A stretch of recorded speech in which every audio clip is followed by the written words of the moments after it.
Hello, everybody. Well, it is Sunday, December 1st, Survivor Series. Why now? I'm like, what? Where does the time go? I don't even know. I really am freaked out by this. It went December 1st this morning. I'm like, what? Survivor Series War Games 2024 is in the record books after all the hype and my trials and tribulations to get to Canada. Unfortunately, I did not get to Canada. I did apply for the passport, ladies and gentlemen, and I went to pick it up on Wednesday. And when I went to pick it up Wednesday, they said it wasn't ready, and they said to come on Friday. But the person that told me at the agency was incorrect because Friday they were closed. But I did watch it, and you did too, I'm assuming. Yeah. And how was your Thanksgiving? What did you do? It was good. I went down to South Florida where I used to live. Saw a lot of I saw family, some friends I haven't seen. I saw your fans. Friends I haven't seen in a long time, and just hung out and took a break. Relaxed a little bit. I think that's one of the good things about the holidays is you got to just take a break because you're always on this hamster wheel and trying to get things done. That it's nice to have those couple days to do that. So I'm sorry you didn't get to go to Vancouver. It was like well, but here's the good news.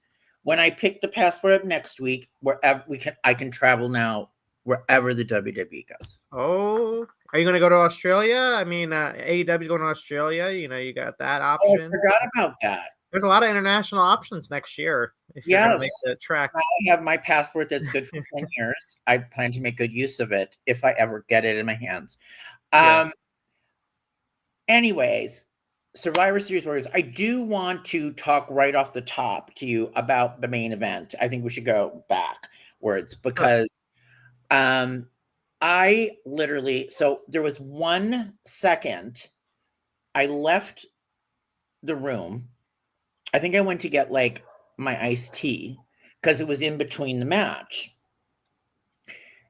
And I come back and I'm dying because I missed this whole thing. This was the funniest thing to me. And I think I spit my drink out when I watched it later, that they actually did this like the NFL intros when you watch like Monday Night Football. And I thought that was so clever and so funny. And the funniest thing was what each of them was saying. And I thought it was really funny. But I didn't see it happen live. I missed it. That's the only thing I missed. I'm like, oh.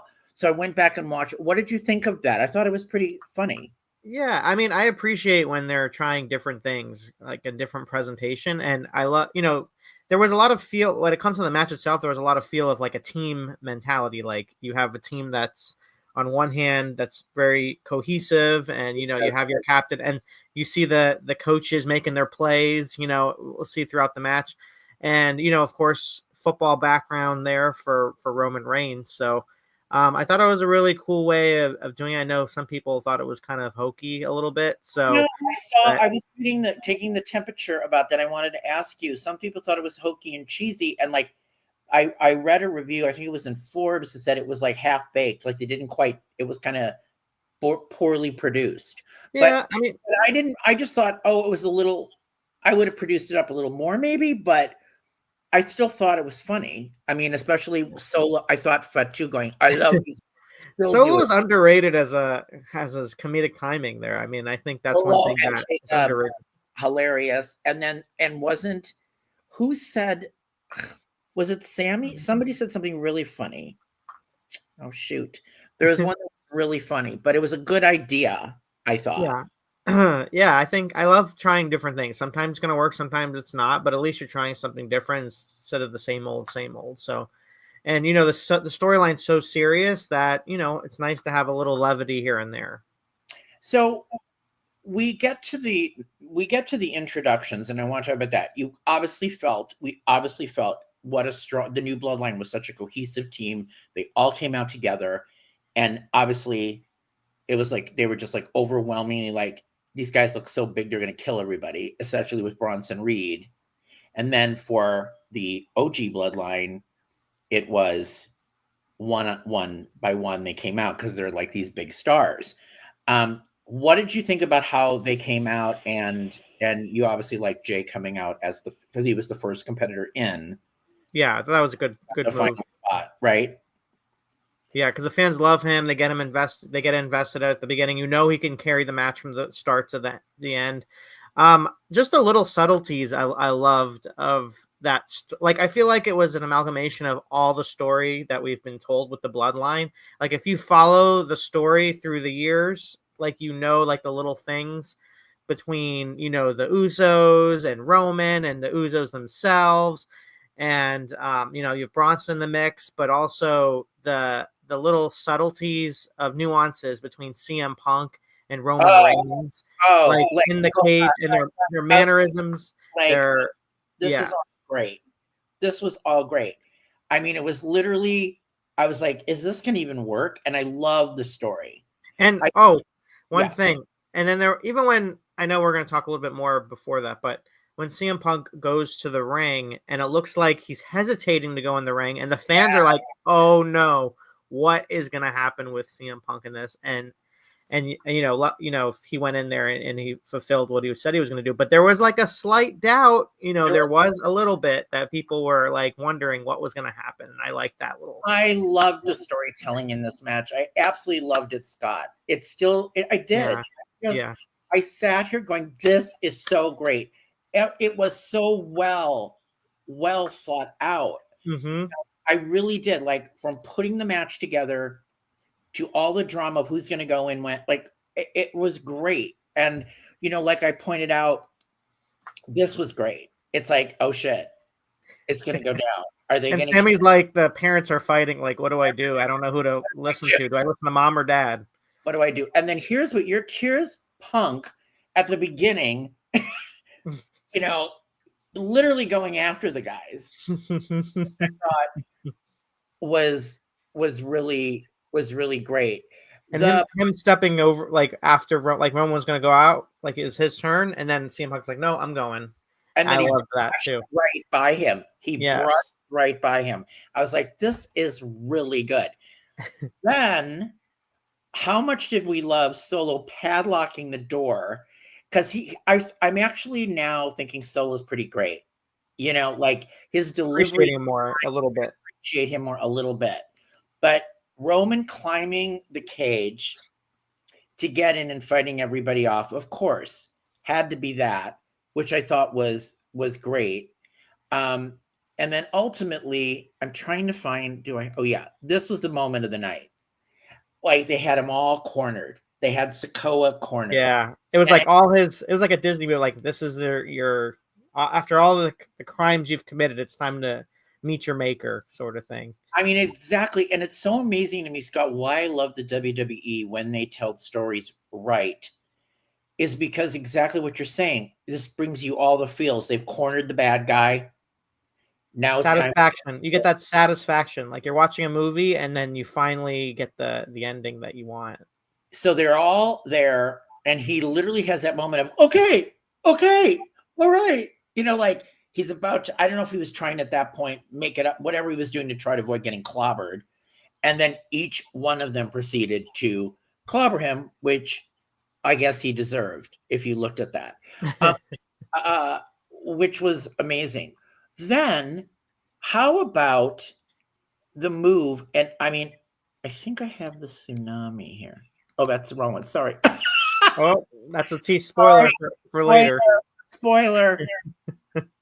Wait, I had that. Well, while you're looking up that, I want to talk about, they say, you notice they didn't have Paul Heyman come out right at the beginning. He came out right in the middle when it was just right, when he saw that there was some, dissension going on, and he had to go in there and kind of ease the tension and remind you the only reason that they're coming together is because of the wise man. So I love that too. And what I did love is they made sure from the technical direction of this that at the very end, right, you hear Punk say, "I'm going to call him the Faber." And in my head, jumping ahead, I'm wondering, and I just want to ask your expert opinion on this. Do you think it's possible that Royal Rumble last two would be Roman and Punk asks Heyman to do something to swerve Reigns so Punk can go? Maybe like Reigns, like asks Reigns to leave the ring or something like that. Something that happens that literally affects WrestleMania and Punk's position in it has to do with Reigns like eliminating him. Yeah. And he's gonna say, Paul, my favorite's now. You need to get him out of here.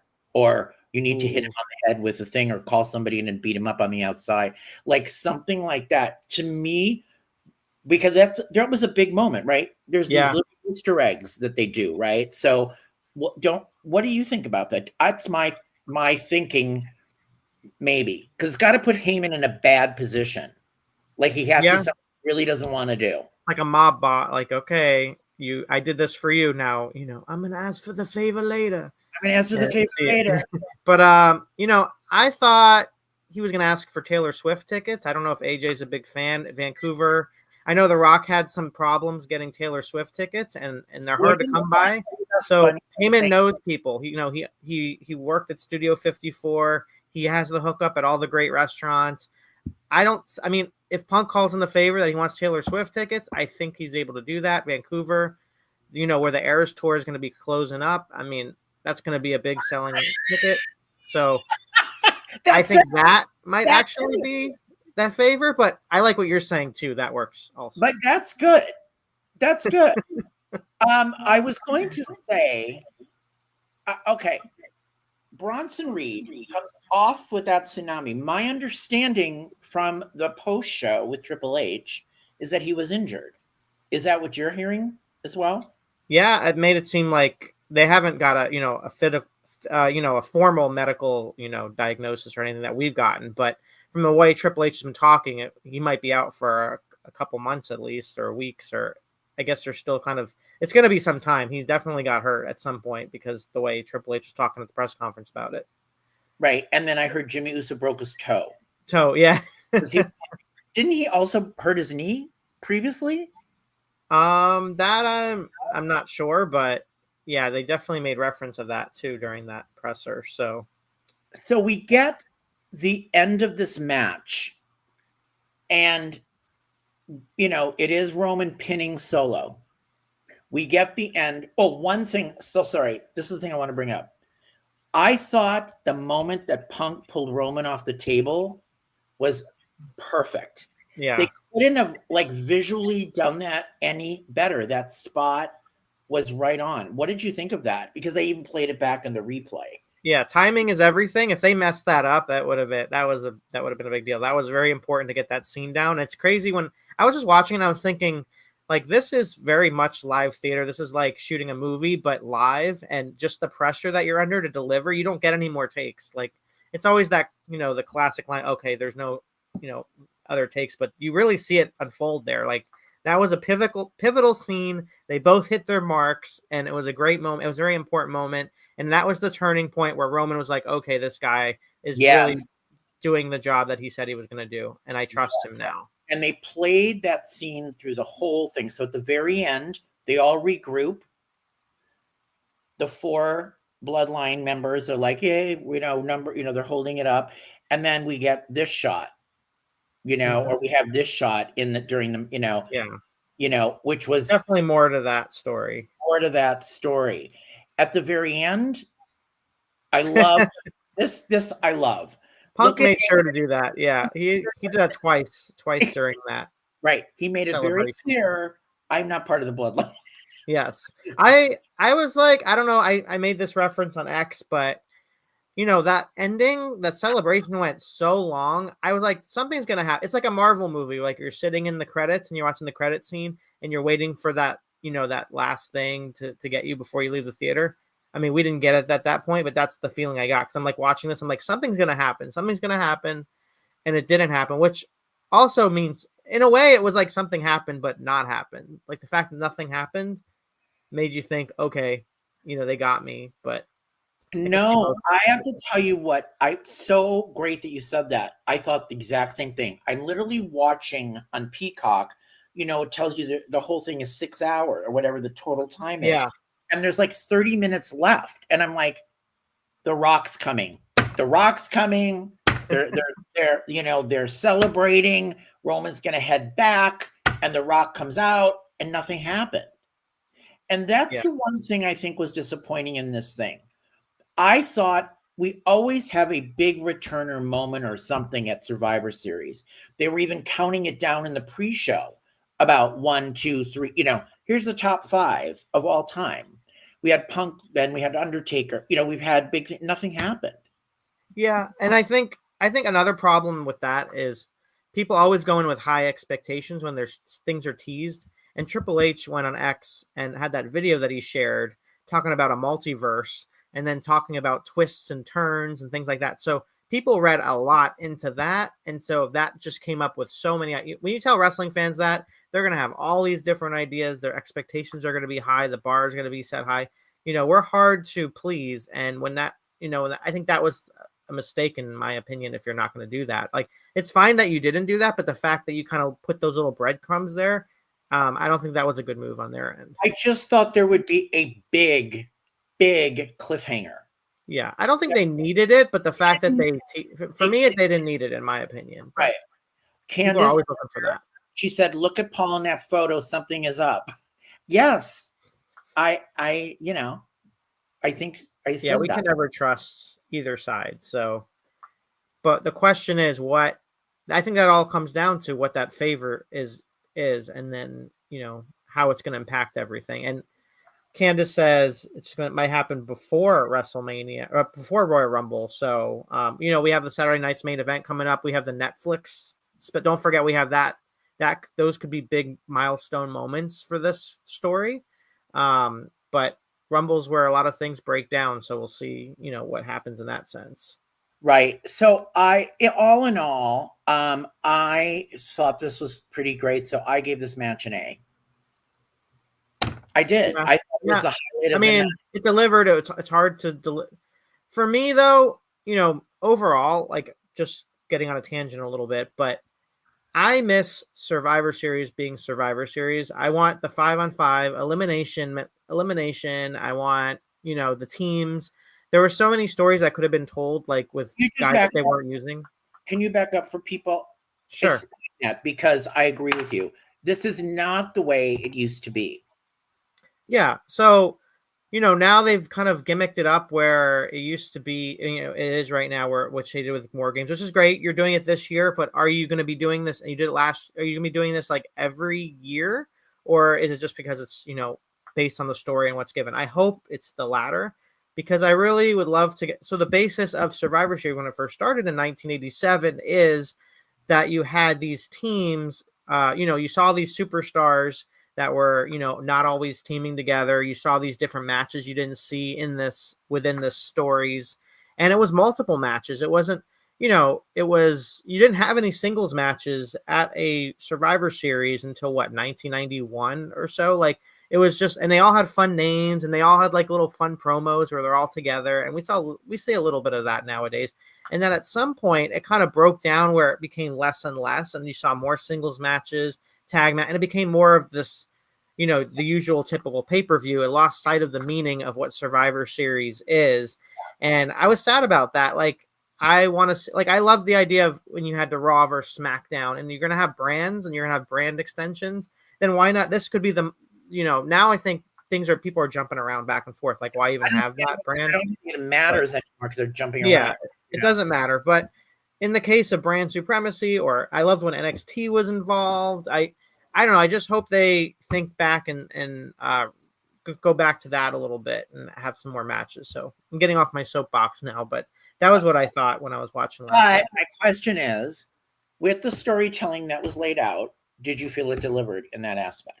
Oh yeah, I think it was. Like I said, this was all the story that we have been told. This was a big payoff for that fan that was watching this all unfold. This was right. If you knew it, like, you could be a fan a little bit and watch here and there and you still enjoy it. But for someone who has been following this even longer, that you even got that payoff a little bit more. Even going back to Paul Heyman and CM Punk's relationship to now and everything that's evolved with Brock Lesnar and now Roman Reigns and the Bloodline and how Heyman, is now with Roman and they became close. And then, but Punk is still, a CM Punk got, a Paul Heyman guy, so a lot there. So I loved it.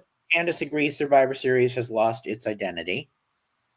You know? Exactly. That's perfectly put. I definitely think At least so. it's not a 2-night event. We should be thankful for that. Oh, yes. That's Yes. another thing I'm bothered by. Like, why does SummerSlam need to be a 2-night? Stop. Just stop. Like, let WrestleMania be WrestleMania. It's we were arguing about 2 nights of WrestleMania. Why are we doing that? But it worked out because it's the biggest show of the year. Why are you making SummerSlam trying to be on the level of that? Stop being greedy. Stop, doing that. And, that's how I feel anyway.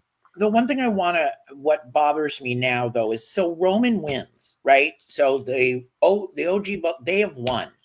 So now what? Does this mean how is he going to be the tribal? Is there more? Yeah. What? Well, they mentioned, he said that Ulafala, he still had that. Right. So that's what Roman wants. So I'm assuming the only way to get the Ulafala is for Solo to say, give it up. Yeah, right? One-on-one match. I think we haven't seen that yet. Roman versus Solo. Ulafala. Yep. Well, there was another big. This is one of the big stars of the night, the trash can. Oh, I thought you were going to show us the toilet seat. Well, I didn't like the toilet seat. I like the trash can. But the trash can, thank God we got Iyo Sky once again doing her trash can move in the women's War Games match, which, I mean, there was only, in my opinion, the 2 great moves, whereas Tiffany Stratton doing the moonsault, whatever, off her side of the cage, while Iyo was up here with the garbage can and then putting the garbage can on. I mean, they were the most athletic of the night. And then, of course, she got also the fire extinguisher, Iyo Sky. I mean, to me, Iyo Sky was the star of this match. Oh, yeah. She's Miss War Games, no doubt. Miss War Games.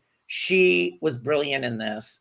Tiffany was great. I was really pissed that for the 900th time, she couldn't cash in. So now she's got the thing again, and they're still not letting her. That was the perfect opportunity. You had both women's champions there. Imagine if she got both of them. They should have done a spot where they were both on the ground, and then she tried to pin both at the same time. Can you imagine? She wins both titles at the same time. I think that was a bit of a moment. That was my big bugaboo of this. Again, talking about that cliffhanger payoff. We know Jade was taken out. We know somebody took her out. I was thinking it's, somehow she'll come limping out or something at the end. Something was going to happen and point the finger and it's Bianca. That's what I thought would be the great thing that somehow happened in this, but they didn't even go there. I was thinking they made such a deal about somebody took her out.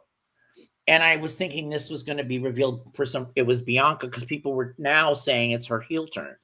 What do you think? Yeah. I don't know if they've kind of fleshed it out. I mean, I don't know if this was a last minute decision, or it depends on who you listen to, like which story you're getting. Cause we're hearing all these kind of stories about Jade. Like she's injured. She's out. She's not injured. There's politics involved.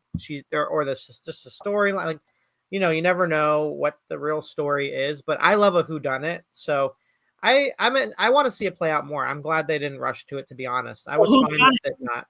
Whodunit? Who do you think did it? I mean, Maggie Simpson could be she almost killed Mr. Burns. So maybe her, but no, seriously. Been a little clue. I would love to see a Bianca heel turn at this point. I mean, coming. Because but why though? She's the champion. She's a champion with her. It doesn't make any sense. Because she's been carrying Jade. I don't know. The thing is, I mean, we still have Charlotte Flair, Alexa Bliss out there. We have, so there's a lot of theories you can go with. They're just their returns, but I don't know why they take Jade out. And then I was thinking, is just Jade out because she can't handle it? She took herself out? She said, I don't want to. No, I don't. She staged her own death. Yes. That's a soap opera move, right? It's my soap opera shit. Maybe her clone may have done it. Clone. I mean, something. Oh, well, Triple H did say there's a multiverse. So Candice is with me. Top 3. Bianca, yes. Naomi. See, Alexa. Yes. See, not totally out of the realm of possibility. Well, you guys, it could be Alexa Bliss. I think it's Bianca in the big heel turn, which is leading all the way to WrestleMania. But I want to know why, when they're champion. I get why. I don't know why she's lost her cookies.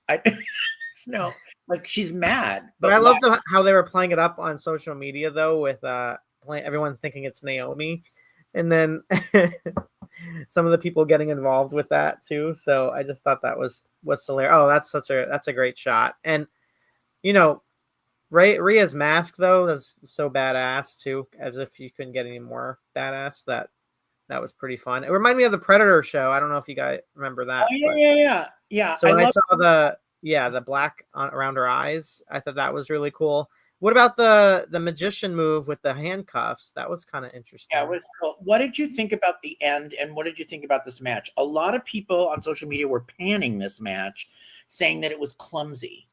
And I was wondering if you just thought, like, did it feel like Clumsy City to you, or did you think it was a good, interesting War Games match for the women?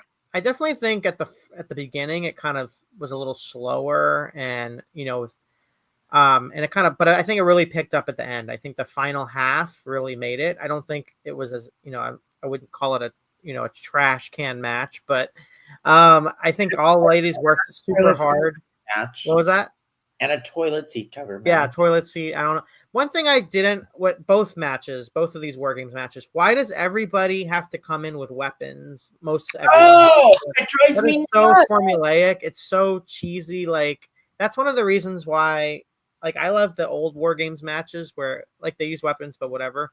There was a top, there was a lid, you're locked in, and the match was just like, I guess I don't think people are, like, that interested enough unless you bring a table to the ring. But they won't get invested. But and to your point, I agree 100%. And I actually think it slows down the momentum. You've got somebody running to the ring. Go in the ring. Go in the ring. Yeah. Why not everyone needs to get a weapon. It's like a video game. Like, why is everyone grabbing weapons? The only weapon I liked was Punk hitting everybody with the ring.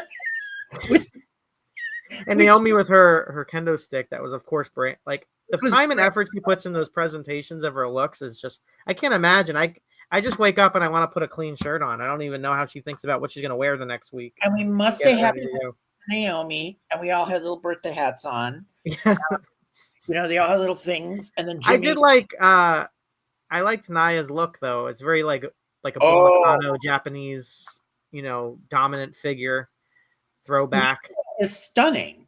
Her hair. I thought that was really cool. I did enjoy that. Is Nia not? She was great. She looked great. People crap on Nia, but she went for it. She took a lot of those big moves, and she was there from the beginning of the match. And I appreciate her. Wait, you're saying Bianca wants Jade to know that she's the true EST, and for her to never forget it's her show. Naomi can keep on defending herself, but like Britt, she's not that innocent at times. And Alexa, well, they need something big for her return. Plus, nobody would think it's Alexa. What do you think of that? Candice is that. I think maybe we see a little bit more, like she's saying, but also we see Bianca and like maybe kind of pushing in the direction that it's Naomi, like on purpose, and then it is actually Bianca. But I thought this was going to be teased closer to the Royal Rumble but maybe we don't see Jade until the Royal Rumble. And then that's when in the ring, when she's like, Bianca's trying to like hug her or something, she's like beating her up and everyone's like wondering what happened. And then we find out the big reveal after, but. So I gave this a B- or C. I think I guess. Ooh, you went really down. I think a B-.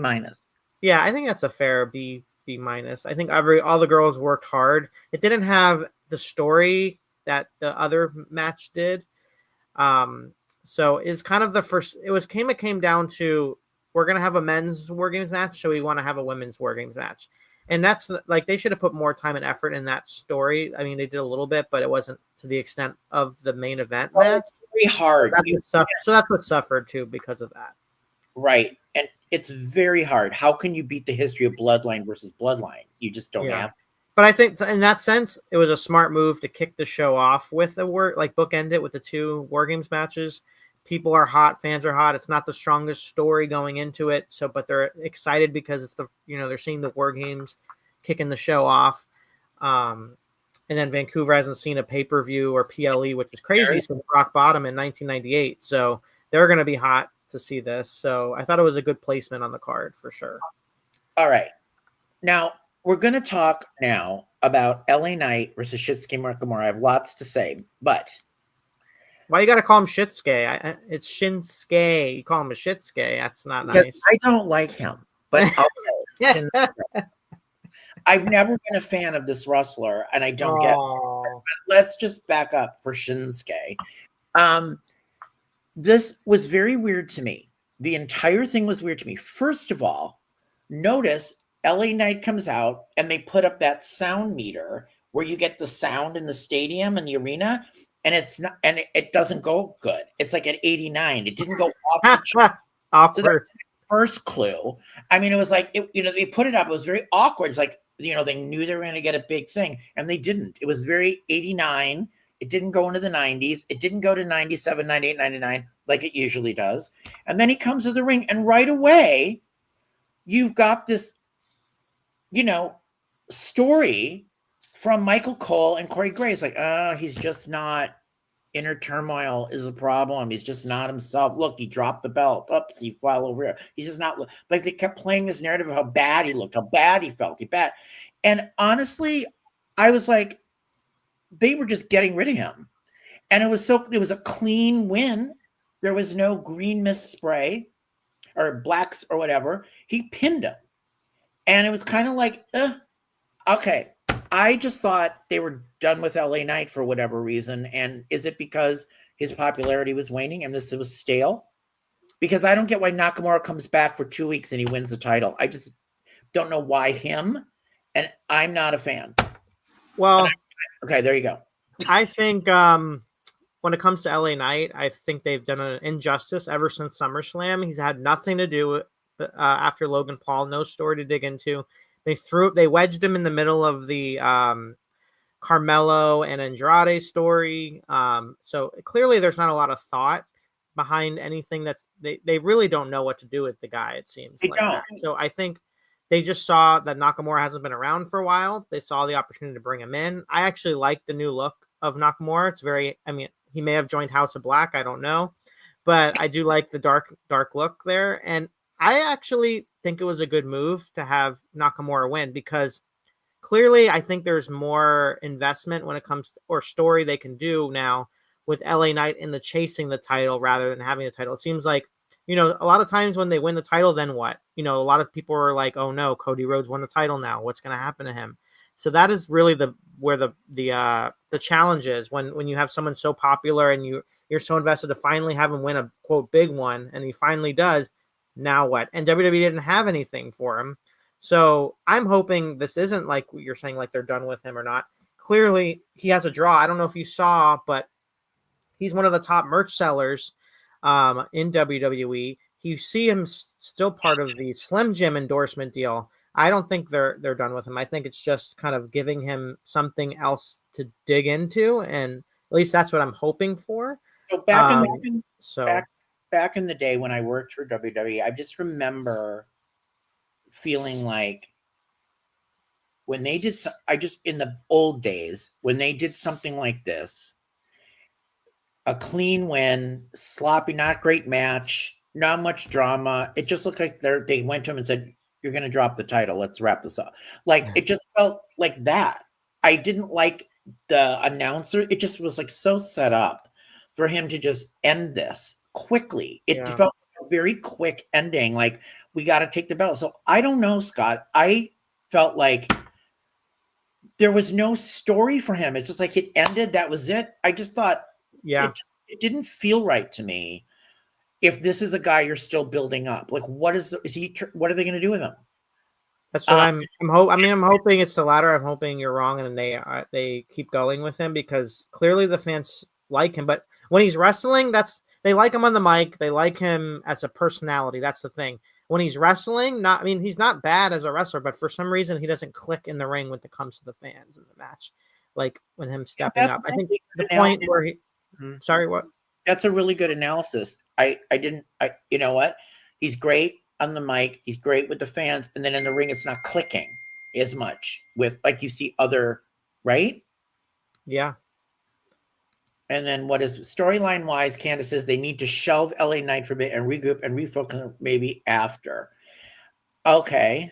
Yeah, absence makes the heart grow fonder. I think, I don't think it's going to happen, but there's definitely a story between LA Knight and The Rock going back to when LA Knight did that reality show on TNT that they can always revisit and how that took place. But I don't know if they're going to go in that direction, but they definitely need something for him.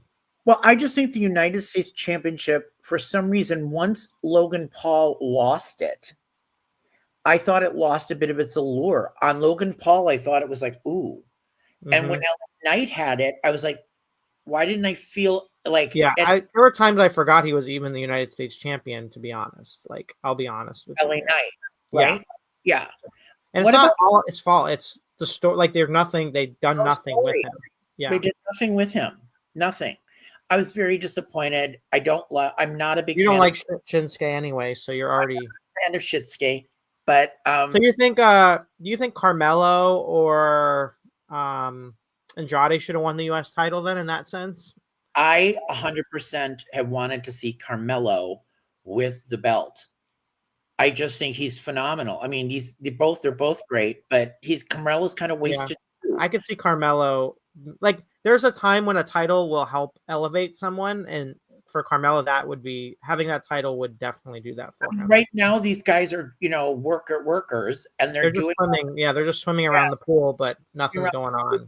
Mm-hmm. And I just think that Nakamura is not a big draw to put a belt on. Yeah, and he just brought him back and kind of just depended on the past, people knowing who he is, but they've done a lot of misfires with him as well, so he's no stranger to that either. So I'm interested to see if they continue on with him in LA Knight or they're going to go in a completely different direction. All right, then we get this was, I thought, a great match. Oh yeah, Braun Breaker, Sheamus, and Ludwig Kaiser. This was so good, so well executed. Everybody was good in this match. I loved Kaiser is great and very underrated. And Breaker is he's going to be such a huge star. It's just he's going to be so big. Even watching him on the mic in the post show, a pro all the way, a pro the way he answers the questions, a pro the way his persona, all of it is great. And Sheamus is Sheamus, right? So these guys really, it was so exciting, that match, because you never knew, oh my God, is they going to get the pin? Like, there was always moment after moment in the audience, and I felt like the crowd was invested in that match. What do you think? That was the match of the night for me. Yeah. It was just off the chain, like next level. Yeah. Like, Braun Breaker hits this I don't know what mode in his body, like, that picks up. I guess he feeds off the energy of the crowd, because like exploding on like a missile on these guys, and just that intensity that a lot of people don't like Goldberg, and that's fine, but he brought this aura about him, this feeling, and people got behind, and you're feeling that energy with Braun Breaker. But Braun Breaker, like, he can go the distance. He could do these long matches. Like you said, he's putting the pieces together. Like, for me, it was the wrestling he picked up easy, like, but it's about building a presence and, being able to carry yourself. I'll even use an example, like talking to Braun Breaker earlier in his career, like earlier, like he's still early, but really early in his career when he was on NXT to when I was talking to him just earlier this year in Philadelphia. It's like night and day, like how he carries himself, how he communicates, and you feel the little things that he's putting together. That's going to make him, like you said, a big star. And Ludwig Kaiser, I see him tremendous as well, like a tremendous future with him. Like, he has that unique look, presence, personality. And he was, it's a storyline, but it's true though. He was kind of in the backdrop with Gunther. And then now he's kind of doing his own thing, and you're seeing, and I think that where he's at right now with the Intercontinental title division with Sheamus and Braun, I think it's great. And Sheamus, somehow he just keeps getting better and better. I don't know, like he just his work ethic, his work rate, just insane. Like, when you look back at his matches with Gunther and Ludwig, and just even Pete Dunne, just the physicality he brings to the matches, and I just match of the night for me. There were two great things. The first thing was when Braun said to him, "You old guy," or something like that in the match. Come on, old man. You know, like Sheamus was the old man of the group. So it's like, come on, get up. You know, and which I loved. And it's got to happen. We have to have Ludwig turn on Gunther. It has to be coming up. And I'm hoping this sets Ludwig as a good guy, maybe. I don't know. I think Gunther's going to be the good guy. Ludwig's going to beat him up and be like, "You're weak. You can't believe you've been weak now. I can't believe what you've become. You're just, you know, I just don't understand." Like, my time being the good guy. Yes. Gunther's going to be the good guy, and Ludwig's going to be. There's no way Ludwig. People love to boo this guy. He just comes off just like an arrogant, you know what? That people like Gunther. They respect him. They like to see him in the matches. You know, he respects him. He shakes hands with people. Like, Ludwig's like, I'm not about that crap. Like, what are you doing, like, with these people? And I see him, like, beating him up. Do you think we'd ever see a match with Naomi and Jimmy versus Tiffany Stratton and Ludwig? Yeah, I mean, I wouldn't be surprised. I mean, I'm all for bringing back, by the way, I'm all for bringing back the Mixed Match Challenge. I thought that was so fun back in the day, years ago, with Asuka. Was it Asuka and Miz, I think, were together as a team? I know, but they never want to do, it's interesting, right? I think we talked about this once before. They never usually, husband and wives don't usually want to be in matches together. I don't involved in the story. Well, Miz and Maurice were fine with that, and Brie and Daniel. Most of them aren't. I mean, we didn't get Becky and Seth. Oh yeah, we got a lot of Becky and Seth in a match together. Yeah, I must have been in a coma. Yeah, I don't know. Baron Corbin, and it was a bad time though. It's creatively, it was. I could see why you're blacking that out, but with Lacey Evans and Baron Corbin, Lacey Evans, they did nothing with either. I didn't.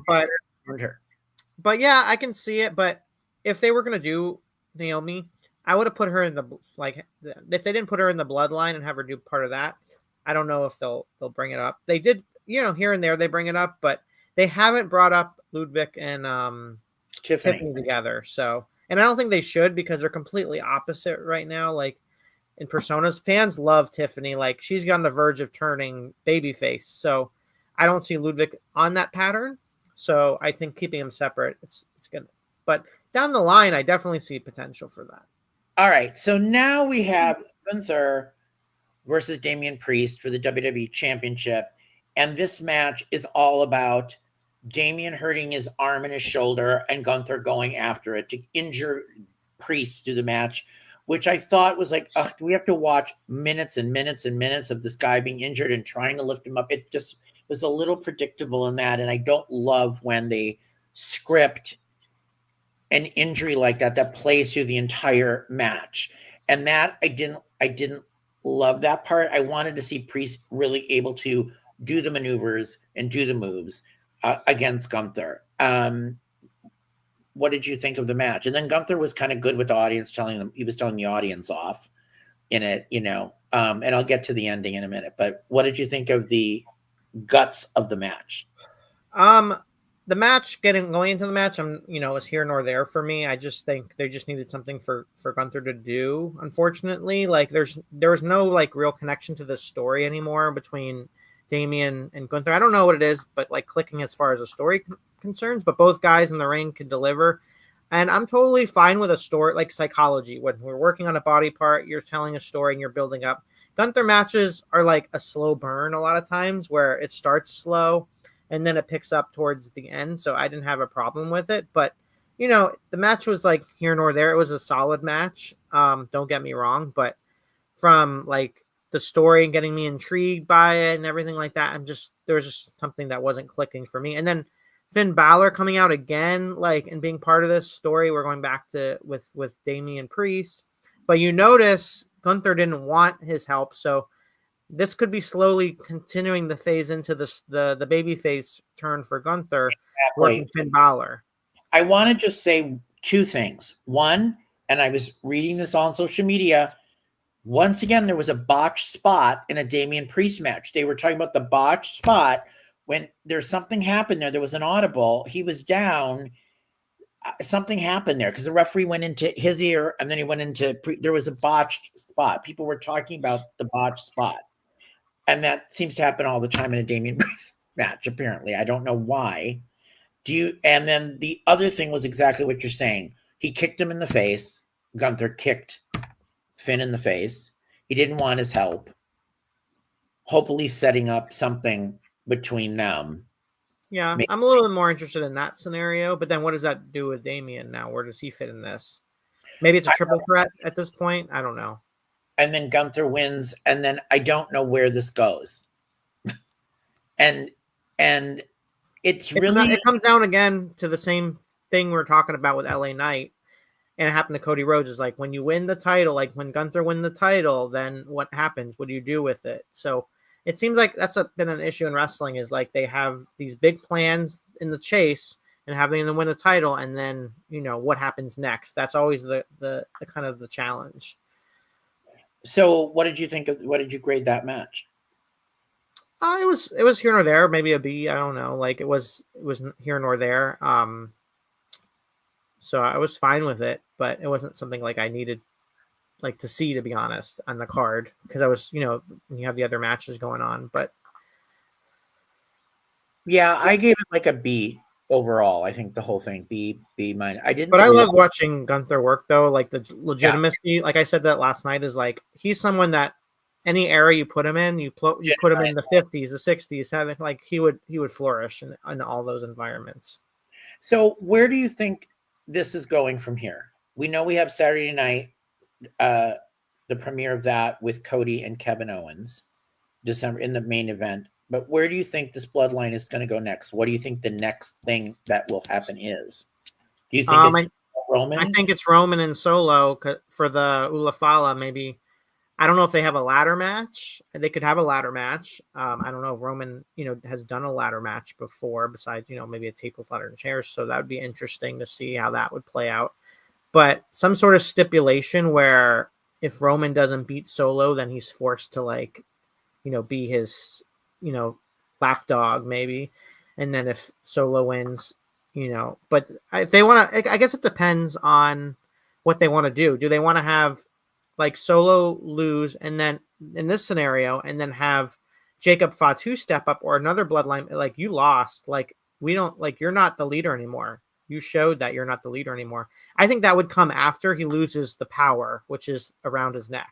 Or they start dissension because he lost. Yeah, they could do that too. They're starting to doubt him because they saw him as a leader. They saw him as the guy to move forward. And then this happens and he looks weak. Right. And they're like, you made us look weak. So right. So I can see Jacob Fatu turn somebody because he's the star of the group, right? So yeah.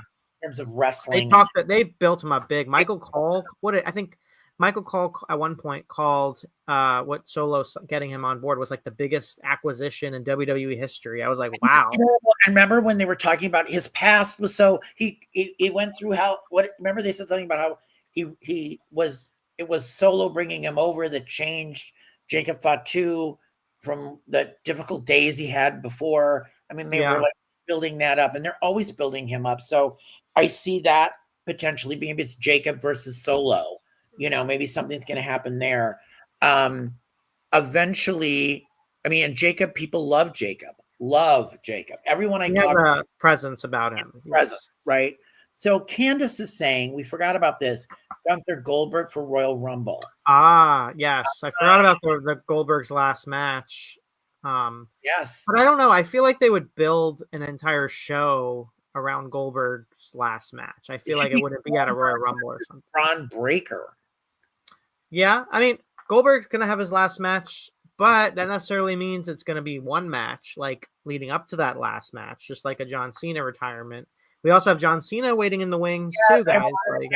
Doesn't John Cena's goodbye farewell tour start now on Netflix? I think it's going to start at Netflix. I think they're going to wait till next year. I could be wrong. They could have him appear at Saturday night's main event, but I think they want to load that Netflix show up so much. Like I'm looking forward to seeing what kind of matches, what kind of stories they put together, but they're going to load that show up, So it's such a huge debut. They have to load it.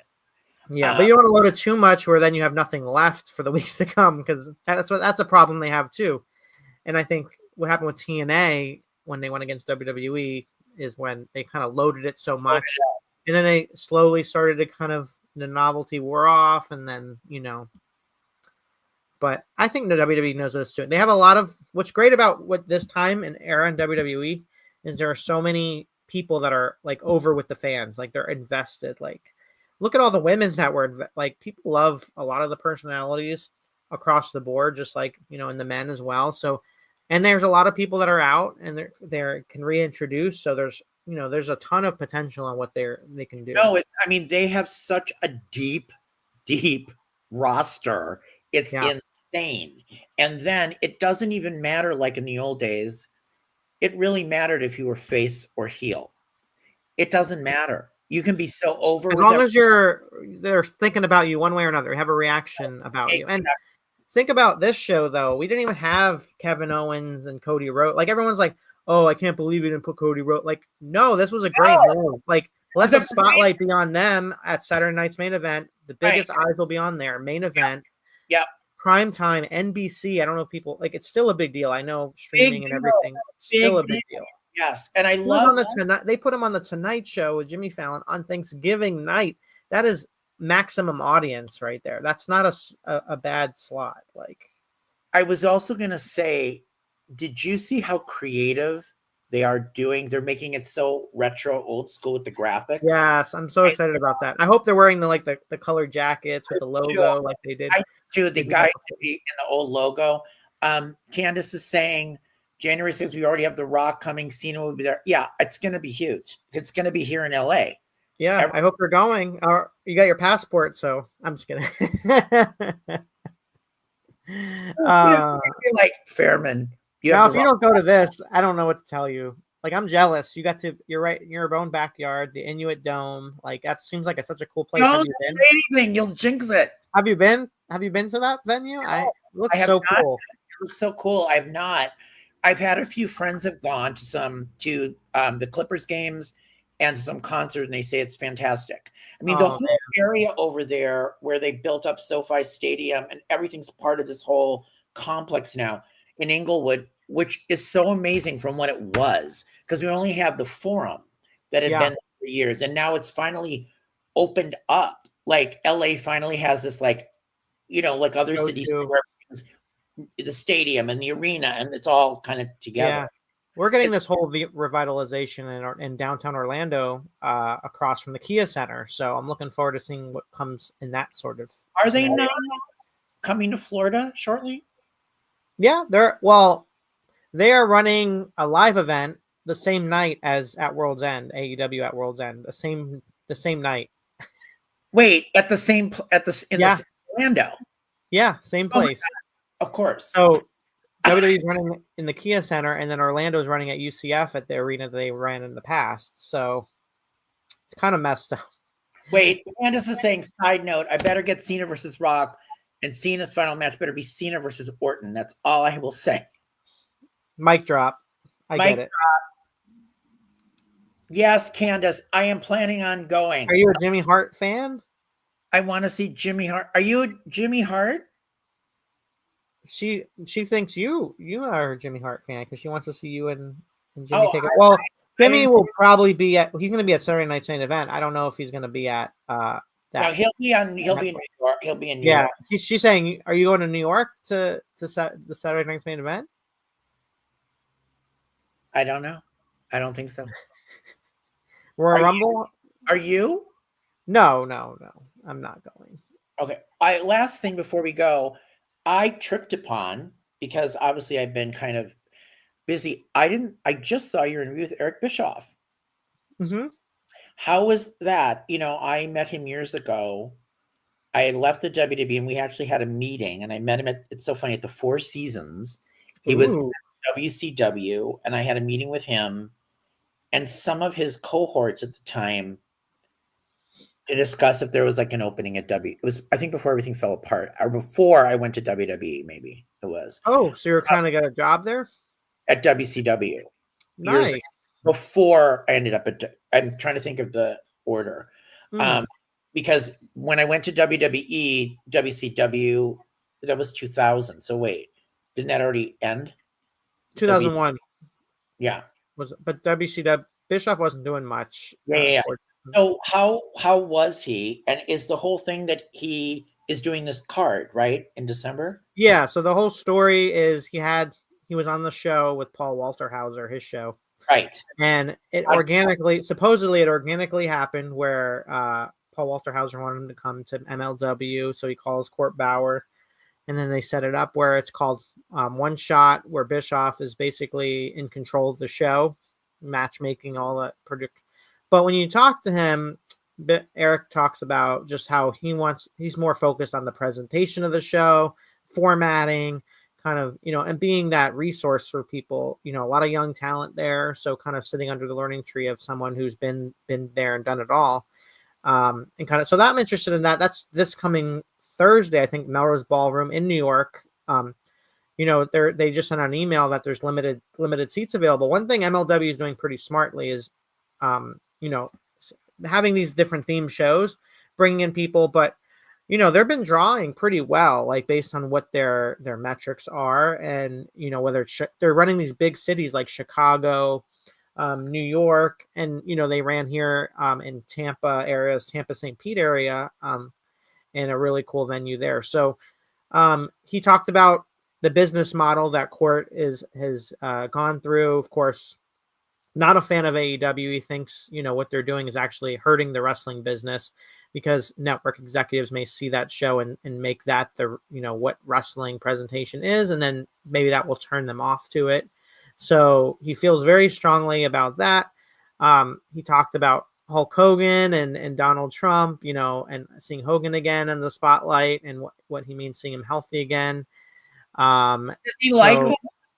Oh yeah, they're like really close, very good friends. Yeah. So he's been with him for so many years. He came on board with him with TNA. So, and then just talking about, I love, say what you want about him. You may not agree with everything he says, but you have to respect someone who's done so much in the business, not only the wrestling business, but television entertainment, that I think it's worth listening to. I think his opinion is worth listening to, rather than just kind of casting him aside. Like, that's the problem I think nowadays. It's like people have an opinion, and then people just, like, because they don't agree with it, they just cast them aside without even like taking in what they're saying. Like, there's a lot of things that he's saying that could better some things, and may not agree with everything, but there's still some of that. So it was really intriguing to kind of get his view. I talked to him over the years a couple times. He talked about the Vince McMahon documentary, because I asked him, I was like, I thought after that ran, it was going to be like everywhere. It's going to be big news. It was going to be mainstream all the way. But, people talked about it for a while, but it kind of just faded in the backdrop. I don't know if it was because it was released during the election time, so people were more focused on that. But it's just crazy to me, like, this came out, and, it kind of was a drop in the bucket. But he brings up a good point that in the wrestling bubble, it was kind of like, everyone was talking about it, but outside of it, it's kind of a different story. So seeing that perspective. I love tripping on or finding out who you interviewed, because I love your interviews. And I'm like, oh my God, he talked to her and him and her. Yeah. And him. Thank you.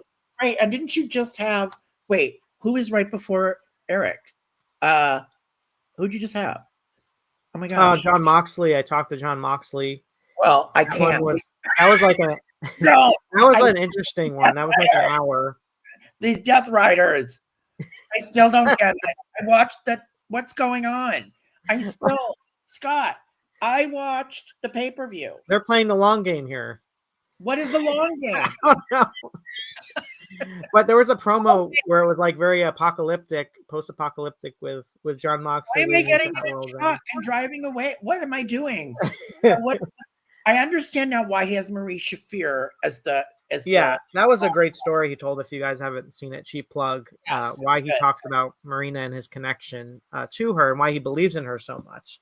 So definitely check out that reason why. But interesting character. Definitely believes in AEW. Doesn't hold back when it comes to his opinions.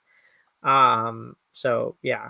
And now that we're talking about the Shield, I was just gonna say, Where's Seth Rollins going to fit into all this coming up? Let's just quickly talk about Seth. My thought, of course, in my head was, will Seth, because of the Bronson Reed thing, I thought maybe Seth would somehow come out in this. I thought he's coming out. He's coming out. And now we're not going to know. There's going to be a moment in the story. Is he going to help the bloodline, this bloodline or that bloodline? Like, what's he going to do? But he wasn't even part of it. So where do you see Seth fitting in the picture as we move into Royal Rumble and into WrestleMania? Is it Punk and him?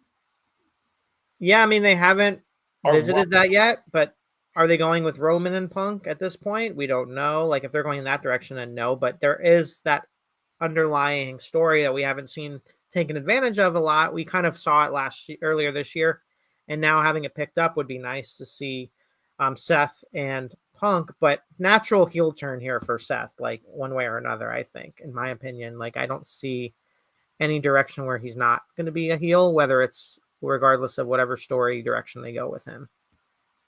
Really? All right, wrapping it up, Candice explained. Word on the street is Jimmy might be at Raw, so that's why. Oh, okay. They might bring some familiar, faces. And Jimmy's like the mascot in a lot of ways right now for WWE. Like, you go to like WrestleManias and in the press box and stuff, or any event, and he's there, and he looks the same as he did. I mean, here's what I'm worried about, Scott. I'm worried about, this is LA. Gazillion media are here. It's going to be a huge event. It's Netflix.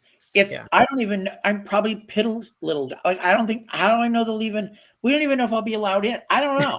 Like, you got to find your way. The first Monday Night Raw with Bobby Heenan trying to get into the Manhattan Center. You're going to be that Bobby Heenan guy the whole show trying to get into the, and I know me. I'll be like, I'm going to get in. Well, you got some people in Hollywood. You got the Netflix. You can get into, use your pull with your I don't know. I have a feeling it's going to be like Access Hollywood, like all those kind of outlets. You can't forget the other people too. But they're supposedly having some sort of big thing this week, like promoting the Netflix thing. So we'll be on the lookout for that. I know there was like here in PW Insider or one of the other reports that there was some sort of big event coming, and it might be Tuesday or some other day, but in LA, I'm not sure. Oh boy. But be on the lookout for that. So all right. It's been great. It was a really you and I will always know the drama behind the scenes of my trying to go to Survivor Series. It'll be our. So are you trying to go to Rumble now? Are we going to follow that next? I mean, right now, I think I just need to get to Raw. I think that's kind of where we're at. And go from there. And if I can even, and we'll have to go from there. I'm very worried about that. So we will see. We'll follow that then. Follow my journey as I try to go to Monday Night Raw on Netflix in LA. That's kind of, that'll be reporting. Anything before we go? Should we look for any good interview coming up this week, next week? If it happens, I haven't gotten it like fully confirmed, but if it happens, it's one of my favorites that I'm going to get to talk to someone like, So, like an all-time favorite or a current? Yes. No, an all-time favorite. I don't want to say who, because it may not happen. Okay, let me ask you this. Do you have merchandise or memorabilia of this favorite in your home? Actually, I don't. Interesting enough. Well, maybe like a magazine here and there. A magazine, yes. A magazine. Yeah, okay. They're over 40. And and Canadian theme maybe, but I'll leave it at that. But also, if it's Bret Hart, I know you. Well, I'll let you know. We'll see what happens. I'm a huge Bret Hart fan.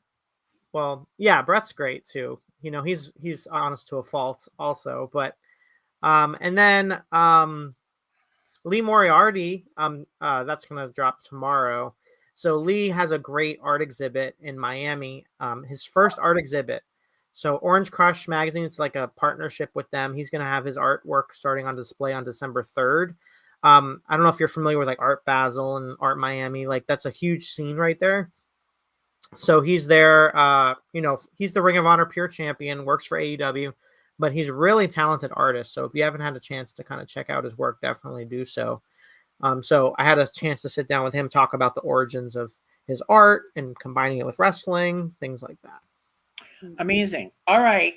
Thank you, everybody, for watching. We'll be back with another What's Up Wrestling soon. Follow us here on YouTube channel. Follow Scott on X at SM Fishman. I have a nice blue check now, so I decided to make the jump. So okay. If you did, then I will. I did that. All right. All right, everybody. Thank you for joining us. Have a good one.